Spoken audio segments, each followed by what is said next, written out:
Welcome back to IGN Live at Comic-Con. With the overwhelming amount of death, carnage, and otherwise nasty stuff that happens on Game of Thrones, it's always just a relief to see the actors being themselves in real life. On the show, he is Torgo Nudo, which I've never said in real life, and I hope I pronounced correctly, better known as Grey Worm, chosen commander of the Unsullied, but right now he's just regular old Raleigh Ritchie, Jacob Anderson in the house. Just regular old me. Just regular old you. I think it's Torgo Nudo. Just talk me through the phonetics. Torgo Nudo. Torgo Nudo. Do. That's the weird bit. Yeah. Do. I remember there's in that final scene, not final scene, but one of the trial, Liam has to say, Torgo Nudo, is that right? And he just hadn't learned his lines. And it was one of the funniest things I've ever seen in my life, is him going, It's like thick. I mean, now you have like this entire language that you've mastered and like... No. Acting. I try. Right? Like you have this knowledge that you'll hold on to forever, and now the show is over, and you just get to be at Comic-Con and have people challenge you in person. Do you actually know all the words and everything? Absolutely not. Well, Can you imagine, what would it be for? What would it be useful for now? Can you translate, where is the bathroom in Hall H? No, I'm kidding. This is not the game that we have for you, but we do have a game. Amazing. So I don't know if because you can't talk spoilers anymore. I guess you can, but there's nothing new to spoil. No spoilers. I'm not sure if you're familiar. You are very big on social media, but people have gone crazy with the Face app aging themselves. Yeah. So what we have for you, and we'll have these images showing up on camera too, but I have them printed out. Okay. If these Game of Thrones characters had been aged, had lived, had survived longer, this is what they'd look like. First up, we have Melisandre. Oh, wow. It's beautiful.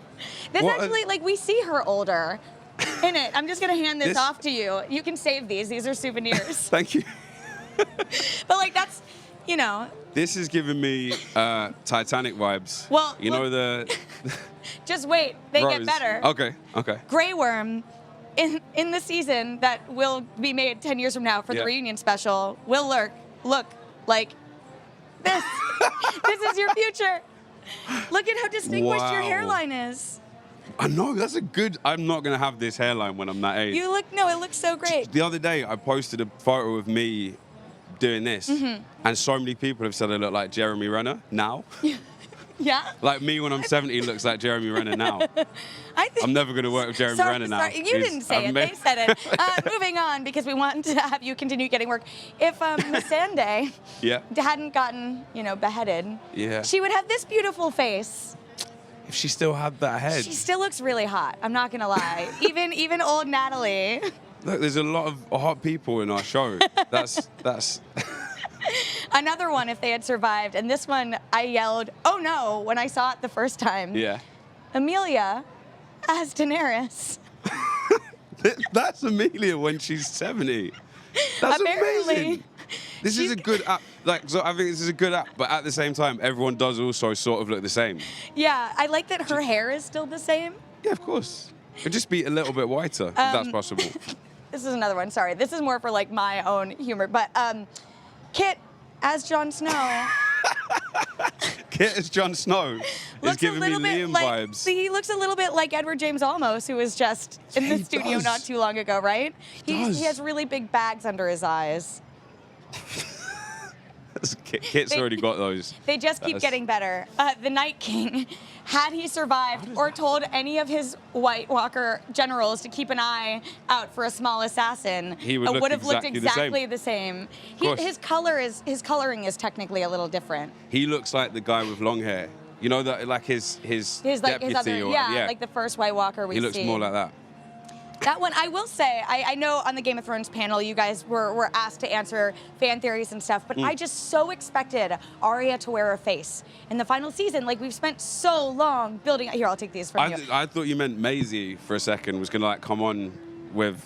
I don't know, someone's face. No, I meant like Arya. Like, I thought she was gonna like be a White Walker or something and like take their face and like jump in and kill him that way. I saw a cool one that was like Jaime was going to kill Cersei and then be like, "Waha!" That's what Maisie, I think, said she thought Right. was going to happen, too. I know. That was quite cool. We've had way too long to think about Game of Thrones. Yeah. But even since the finale aired, we've had way too long to think about Game of Thrones. So I wanted to ask you a question. And in perpetuity, maybe. And in perpetuity until again, that inevitable reunion, hopefully. Though there's the prequels that are happening, too.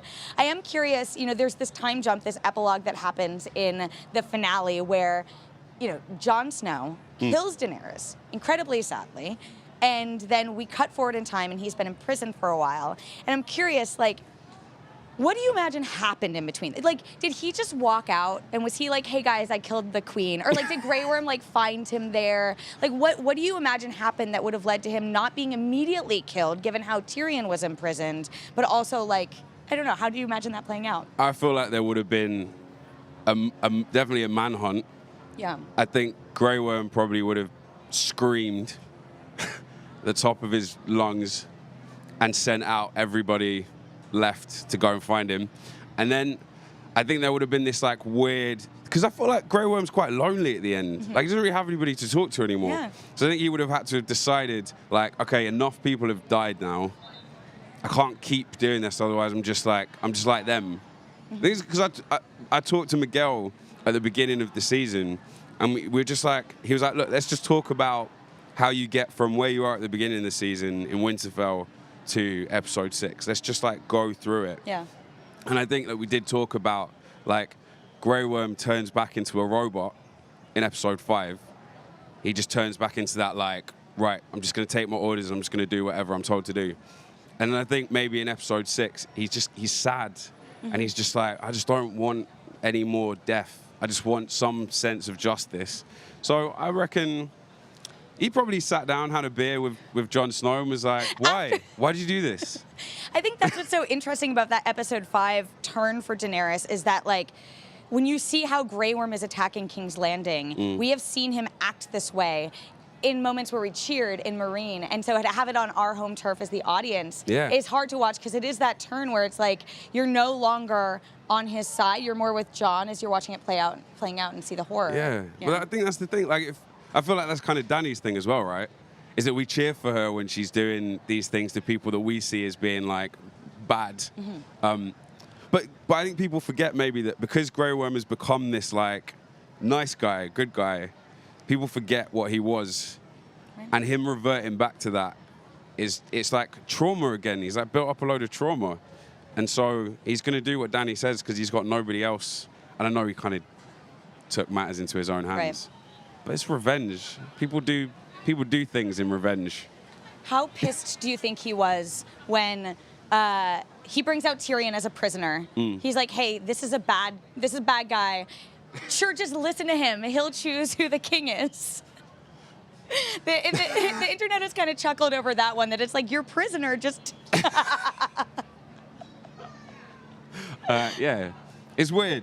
Yeah. That's why he's I'm going to peace out. This place, Westeros, I'm not sold about. I feel I think we did discuss this a little bit. I think Grey Worm just doesn't care. Right. At this point, he's just you sort it out amongst yourselves, but if anyone starts anything, then me and the Unsullied will sort you out. But you just work it out. I don't care. I'm going to go and build Wakanda enough and just let you lot get on with what you need to get on with. So I think that's kind of why he was quiet during that scene. He was just I don't care. You people are just crazy. You killed the person who was supposed to make this all better. In my mind, you do you. Yeah, but who knows? That's a sequel I'll watch, though. Wakanda Forever, Grey Worm edition. Who knows where? I mean, Dany might be in Valyria now. You think she's alive? I'm sure David and Dan will probably disagree, but I feel they're not here. You are. Yeah, exactly. Yeah. In my head, she's in Valyria, and she's gonna come to North and be "Hi guys, so it got a bit awkward for a minute, but I'm back and I'm reformed. What are we gonna do? Let's hang out. Let's do some activities." That's the happy ending I want, Jacob. It's seriously always such a pleasure to chat with you. I'm glad we got this other opportunity to talk about Game of Thrones. We have to take a quick break, but there's plenty more Comic-Con still to come on IGN Live. We will be right back. Thank you. Thank you, Terry.